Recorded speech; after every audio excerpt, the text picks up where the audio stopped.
Bismillahirrahmanirrahim. Assalamualaikum warahmatullahi wabarakatuh.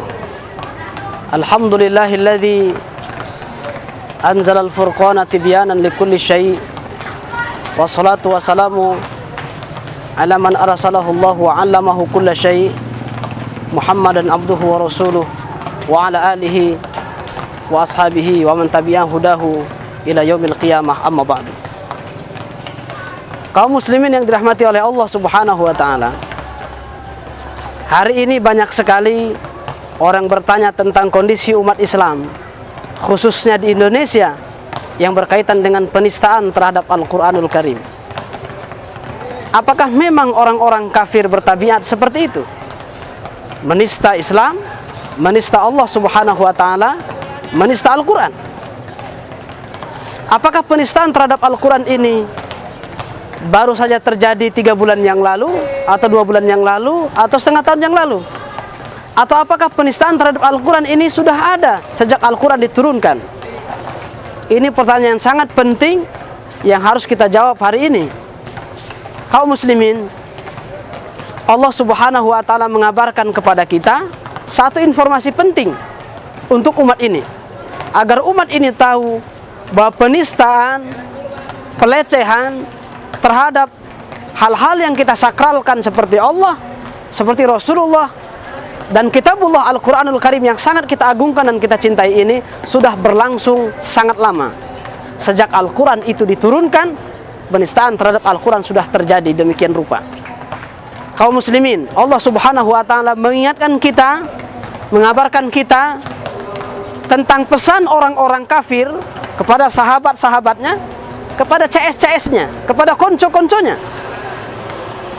Ini terdapat kabar ini, berita ini, informasi penting ini dalam Al-Quran, dalam surah Fussilat ayat 26. A'udzu billahi minasyaitonir rajim. Wa qala alladziina kafaru la tasma'u li hadzal Qur'an walghaw fihi la'allakum taghlibun. Kata orang kafir kepada kawan-kawannya, kepada CS-CS-nya, kepada sahabat-sahabatnya, kepada konco-konconya, jangan kalian dengarkan Al-Quran ini. Kaum muslimin, perhatikan pesan ini. Kata orang-orang kafir kepada kawan-kawannya sejak dulu, hampir 15 abad yang lalu, jangan kalian dengarkan Al-Quran ini. Jangan dengarkan pesan Quran, jangan dengarkan ajaran Quran, jangan dengarkan dakwah Quran, jangan dengarkan seruan Al-Quran. Ini sejak zaman dulu. La tasma'u li hadzal Qur'an. Bagaimana sekiranya Al-Quran sekarang kita dakwahkan, kita ajarkan, kita sampaikan, bahkan mungkin kita jadikan kurikulum kehidupan, karena memang itu yang semestinya. Mereka mengatakan, kata Allah Subhanahu wa ta'ala, walghaw fihi la'allakum taghlibun.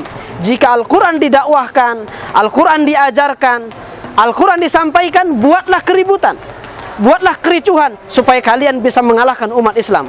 Pesan ini penting kaum muslimin untuk kita renungkan hari ini, di mana orang-orang kafir, orang-orang musyrik, musuh-musuh Islam sampai kapanpun memang akan menista Al-Quran. Dan ayat ini jangan lupa telah turun hampir 15 abad yang lalu.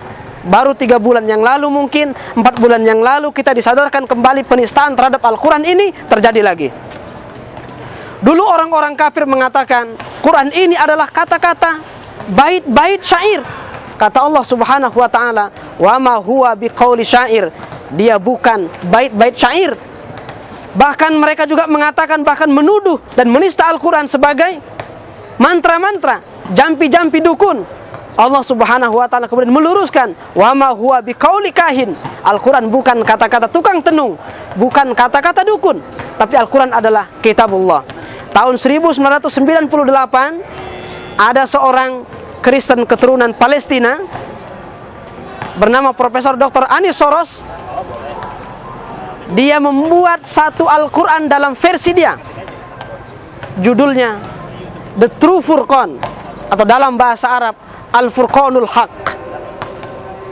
Dia cantumkan seperti Al-Quran, mirip 30 bagian atau 30 juz. Kalau setiap akhir Al-Quran untuk menyambung kepada surat berikutnya, atau di awal surah Al-Quran dicantumkan kata Bismillahirrahmanirrahim, kecuali surah At-Taubah, maka The True Furqan ini oleh Ani Soros diawali dengan Bismil Abi Walibni Waruhil Quds, atas nama Tuhan Bapa, Tuhan Anak, Tuhan Roh Kudus. Kelihatan sekali ini adalah konsep Trinitas, tapi dinamakan sebagai The True Furqan, sebagai Al-Quran yang benar, Furqan yang benar, Al-Furqanul Haq. Di antara satu suratnya dalam versi dia dalam The True Furqan, Ani Soros mencantumkan satu surat namanya Suratuz Zina, surat tentang perzinahan.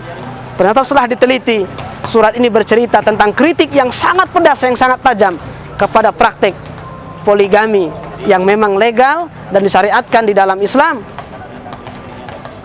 Dia menista Al-Quran, dinamakan Suratuz Zina, padahal poligami adalah ajaran Allah Subhanahu wa ta'ala. Meskipun Allah akan pilih siapa yang sanggup untuk melakukan poligami ini, siapa yang sudah layak. Kaum muslimin, zaman dulu ada Musailamah Al-Kadzdzab, nabi palsu yang mengaku sebagai nabi, kemudian menciptakan Al-Quran palsu namanya Surah Al-Fil. Al-Fil, wa ma adraka mal fil, al-filu lahu khurtumun tawil. Gajah. Tahukah kalian apa itu gajah? Gajah adalah hewan yang memiliki belalai yang sangat panjang. Kaum muslimin, ini bukan Al-Quran. Ini adalah penistaan kepada Al-Quran, dan sudah terjadi sejak lama dahulu. Diikutilah oleh Ani Soros dan diikuti oleh orang-orang kafir berikutnya, termasuk penistaan kepada Quran surah Al-Maidah ayat 51 yang dilakukan oleh saudara Basuki Cahayapurnama sebagai petahana hari ini, bahwa mengatakan surah Al-Maidah itu adalah dijadikan alat sebagai pembohongan agar tidak memilih orang kafir. Kenapa orang kafir merasa lebih tahu daripada maksud dan tujuan Al-Quran diturunkan? Kita baru kenal, kita baru tahu, kita baru sadar kembali bahwasanya Allah Subhanahu wa ta'ala telah menginformasikan sejak awal, sejak lama, hampir 15 abad yang lalu, dalam surah Fussilat ayat 26. Wa qala alladziina kafaru la tasma'u li hadzal qur'an walghaw fihi la'allakum taghlibun. Wahai orang-orang kafir, jangan dengarkan pesan Al-Quran ini, jangan dengarkan ajaran Quran ini. Dan kalau disampaikan Al-Quranul Karim, kandungannya, isinya, ajarannya, dakwahnya, buatlah kericuhan, buatlah keributan agar kalian bisa mengalahkan umat Islam. Ini pesan Allah Subhanahu wa ta'ala. Mari kita renungkan bersama. Mudah-mudahan kita lebih mencintai Al-Quran, Kitabullah, sampai akhir hayat kita, insya Allah. Alhamdulillahirabbil alamin. Wassalamualaikum warahmatullahi wabarakatuh.